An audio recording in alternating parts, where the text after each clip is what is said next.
கூடலூர் அடுத்துள்ள ஓவெளி பேரூராட்சிக்குட்பட்ட பகுதிகளில் 7 ஆண்டுகளாக இந்த ராதாகிருஷ்ணன் என்கிற காட்டு யானையானது இப்பகுதியில் இருக்கக்கூடிய 12 பேரை இந்த காட்டு யானை தாக்கி கொன்றுள்ளது. இந்த யானையை பிடிப்பதற்காக இப்பகுதியில் இருக்கக்கூடிய மக்கள் பரக்கட்ட போராட்டத்தில் ஈடுபட்டு வந்தனர். இதனை அடுத்து கடந்த 7 நாட்களாக இந்த ராதாகிருஷ்ணன் என்கின்ற காட்டு யானை பிடிப்பதற்காக வனத்துறையினர் தீவிரமாக ஈடுபட்டு வந்தனர். முதல் கட்டமாக முதுமலையில் இருந்து 4 கும்கி யானைகள் வரவழைக்கப்பட்டுள்ளது.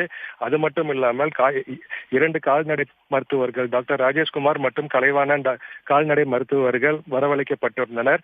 அது மட்டும் இல்லாமல் 50க்கும் மேற்பட்ட வன ஊழியர்கள் இந்த காட்டு யானையை கண்காணிக்கும் பணியில் ஈடுபட்டும் 2 ட்ரோன் கேமராக்கள் மூலமாகவும் இந்த காட்டு யானையை கண்காணித்து வந்த நிலையில் இன்று எல்லமலை பகுதியில் உள்ள குறும்பர் பள்ளம் என்னும் பகுதியில் இந்த காட்டு யானை இருப்பதை உறுதி செய்தனர். இதனை அடுத்து 2 மருத்துவர்கள் வனப்பகுதியை சென்று அங்க பரன்கள் அமைக்கப்பட்டு பரன்கள் மீது மருத்துவர்கள் அமர்ந்து வழியாக வந்த இந்த காட்டு யானைக்கு தற்பொழுது மயக்க ஊசி செலுத்தியுள்ளனர்.